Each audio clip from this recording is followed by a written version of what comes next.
Well, I'm just back from the flea market. It is May 10th? Yeah, May 10th, 2025. I actually did two flea markets. One bigger one smaller one. And I found a few things. I did not go overboard with tools this time because I have too many now. But I did find some interesting things. Let's see. First we have trench art. I love collecting trench art. A lot of creativity goes into this stuff. And for those of you who don't know what trench art is, essentially it is bored soldiers sitting in camp somewhere with nothing to do.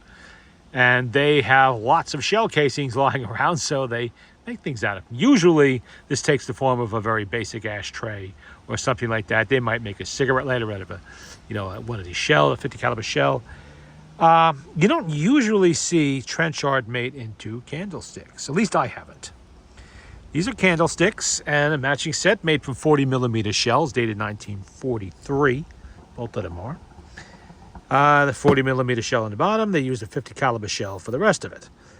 A nice little matching set. Whoever did it probably had access to a machine shop of some kind. And they did nice work. Yeah, they're all nicely done, nice and even. Even the patina is nice. And that was a nice find. And actually the price wasn't bad. It was 25 bucks. And I'm pretty sure that's worth a whole lot more than that amongst collectors anyway, at least to me. I love especially World War II dated stuff like this. I mean, there's no guarantee that this was actually made during World War II. I think the guy tried to tell me a story about how somebody made them on Lady Gulf and all this. No, come on, guys. It was the jungle. They weren't making trench art in the jungle. This was done behind the lines in a base somewhere where somebody had a lot of time on their hands. But still, they're nice examples. And I have a small but growing collection of this kind of stuff. Now, this could have been done in Korea just as easily because they were still using World War II munitions in the Korean War, so could have been done then too, but more than likely it is legitimately World War II era. So I have those. They were a nice find. Now, I love collecting uranium glass. Uranium glass is the glass that glows. Yes, that glow, especially under a black light, comes from the use of uranium powder mixed in with the glass mixture to get that unique, almost glowing green look. Let me see if I can. It's daylight. It's very hard to get this to fluoresce in daylight, but I will try. I don't know if you can see that.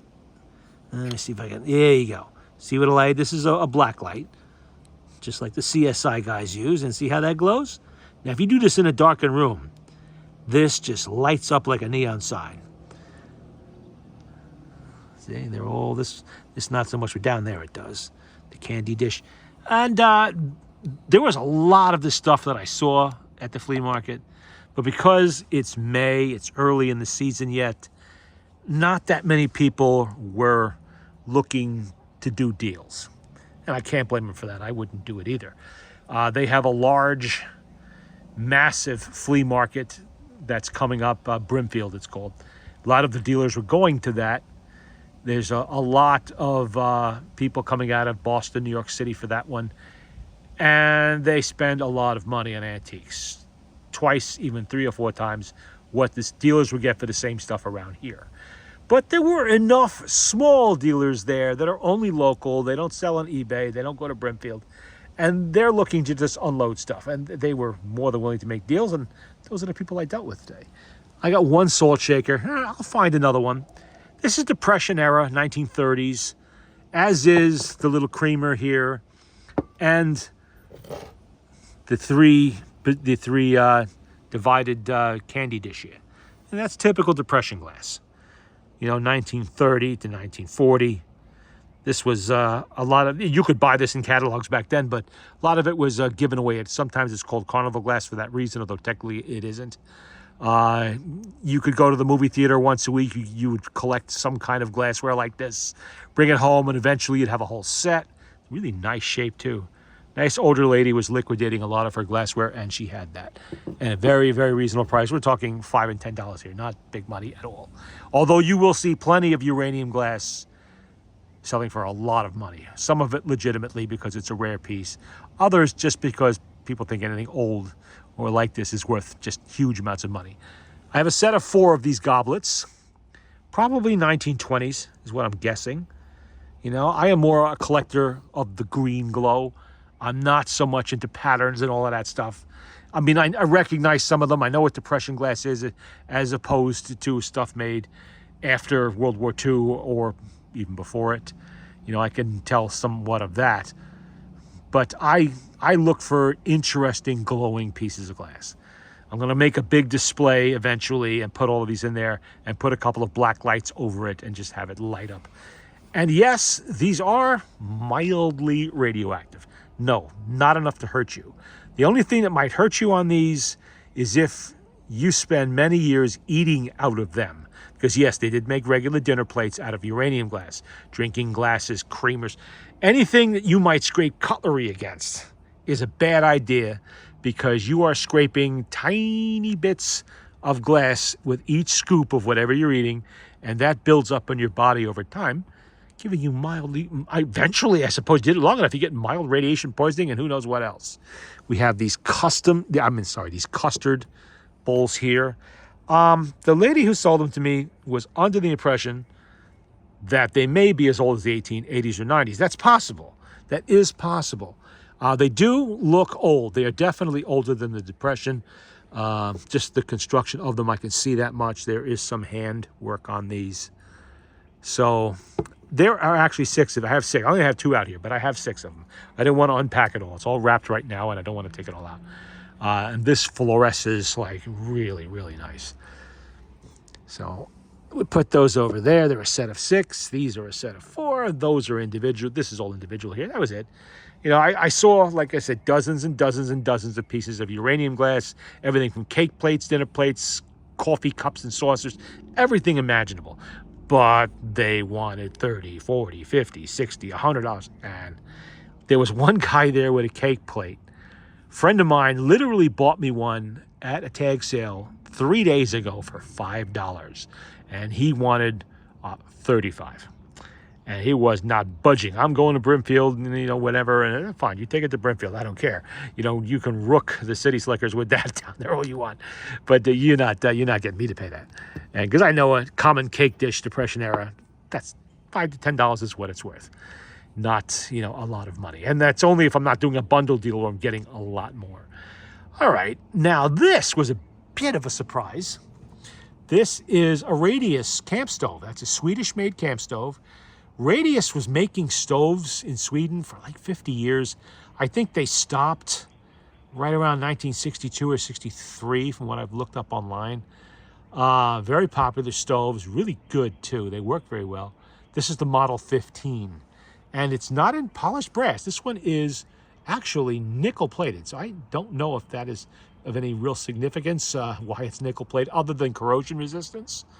You know, maybe it is intended for use on boats or something. There was no gimbal on it. I have had some of these that were intended for use on boats, and they had gimbal. They were on gimbals. This one isn't. This is a typical camp stove configuration. So I don't know. Maybe it's just for corrosion. And it's really nice shape. There's little. I mean, the box did not come with this when it was new. Somebody made that, and it's all fitted to fit all this in there. Let me see if I can take this down from here without destroying the uranium glass at the same time. That would be bad. Okay, you can see what they did here. This needs to be cleaned up and polished. You know, it says Radius, trademark, and made in Sweden. From what I remember, I think the made in Sweden, the type of markings on there would indicate this is probably mid to late 1950s, maybe very early. Obviously, it would be early 1960s because Primus bought them out. I'm sorry, Optimus bought them out, something like that. However it went, they were bought out and they stopped using the name. But it's a nice, really nice little stove. And it comes apart, it all stows. These little rods come out to make it even small. This does not belong on here. Somebody made that. It's a little breeze guard, you know. And these things, you can put alcohol in this, you have white gas, all of that kind of same kind of fuels that Coleman would use, you can use in this. And I have others. I have a few old Boy Scout stoves that were like this. Mine are a different model, smaller. Same stove, but it's physically smaller with a different model number on it, and it's in brass. Not quite the same thing. But I'll do a little more research on that, and I will get that working. It probably needs new seals and all that stuff. I can get that working easily enough. Not a big deal at all. Of course, on the way back from the flea market, I stopped at a tag sale. It was also kind of a little general sale where a guy does house clean outs, and he's got a garage full of crap. Anyway, every single time I do an estate sale, it seems I find 3-in-1. I don't always find Singer sewing machine oil, but there's a whole full brand new can of Singer sewing machine oil. I don't even think there's a UPC on this. There isn't. There's no UPC on that. This is old. It's probably 1960s. That means it's collectible. Singer sewing machine collector, I'd love to have that. Look, 39 cents. Yeah, price that now. And this, how much did this cost? This is old too. Is there a UPC? Yeah, there is a UPC on this. This is probably early 1970s. Full. It's completely full. And I don't even know if they sell this size anymore. They sell the small sizes like this. Not sure they sell this one. But always good to have. And I always seem to get some every single estate sale. And it will get used somewhere. It definitely will. So, and considering both of those were $1, well worth it. Well worth it. Because if I had to go buy that, I'm paying probably $7 or $8 just for that. Maybe more. I don't know. Haven't priced. It's been so long since I had to buy a new bottle of sewing machine oil or 3-in-1. I don't know what they go for anymore. It's literally been decades because I find it all the time. Speaking of chemicals, the same guy had these 3 rifle cleaning kits. I really don't need to buy any more of these now. I have so many of them.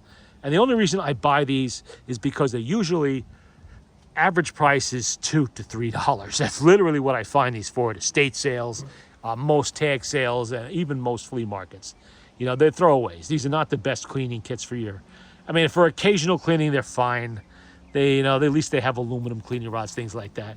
What I like them for, I don't know if you can see down in there, but this still has the chemicals. This still has the oil, still has the powder solvent. So that's nice to have because those are expensive. You know, look at this. This is an outers kit. It has the patches, an unopened bottle of solvent, and it looks like, I'm pretty sure that's an unopened bottle of oil. But this is a really nice can. One, the can is vintage. No UPCs on it. You know, this is probably 1950s or 60s. And it's in nice shape, and it's full. It is full. It is gun oil. And you go to the gun store and price out what a little, even the 3-ounce can of gun oil goes for. Just like same size that Singer can. And now you know why I will gladly pay $2 or $3 for an entire cheap gun cleaning kit like this.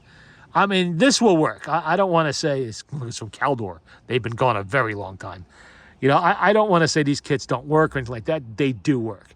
But they're not the best. You really, serious shooters have one-piece cleaning rods. They have real gear. But I buy these specifically to get the chemicals. You know, I have a lifetime supply now. I told the guy who does a lot of flea marketing and picks a lot of this up for me, I said, do not get me any more cleaning rods. I'm sorry, any more cleaning kits, because I now have more than I will use if I live to be 175 years old.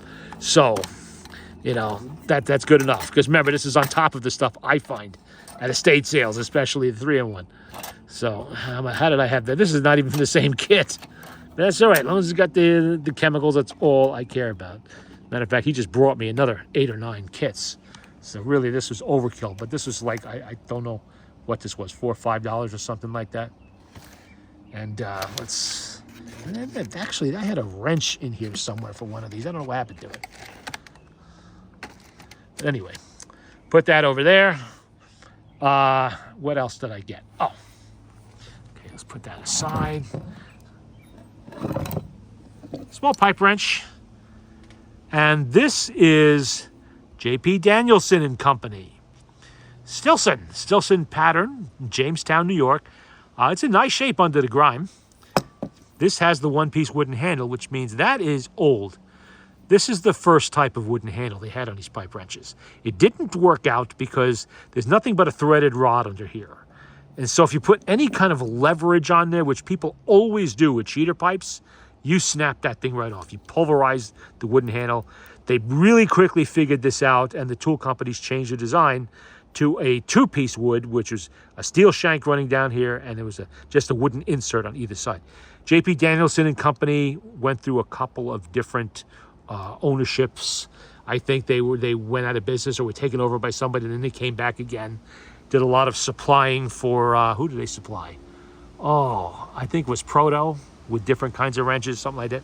Anyway, this is probably going to be somewhere between 1900 and 1910. My guess, in there someplace. Wrenches, Stilson wrenches of this design are from that era. So that's going to clean up really nice. And I like to hang these up on the wall. They look cool. That really didn't cost anything of much anyway. Craftsman wrench. This is a really old Craftsman. This is going to be 1930s or 40s. It is a 1-inch and a 15/16. You know, forged in USA back when they still did that. I don't know who made this for Craftsman, but I'm going to do some research on that. Nice condition. Needs to be cleaned up, but it's not bad. Unfortunately, there's only one of them. Here we have a really old Proto ratchet.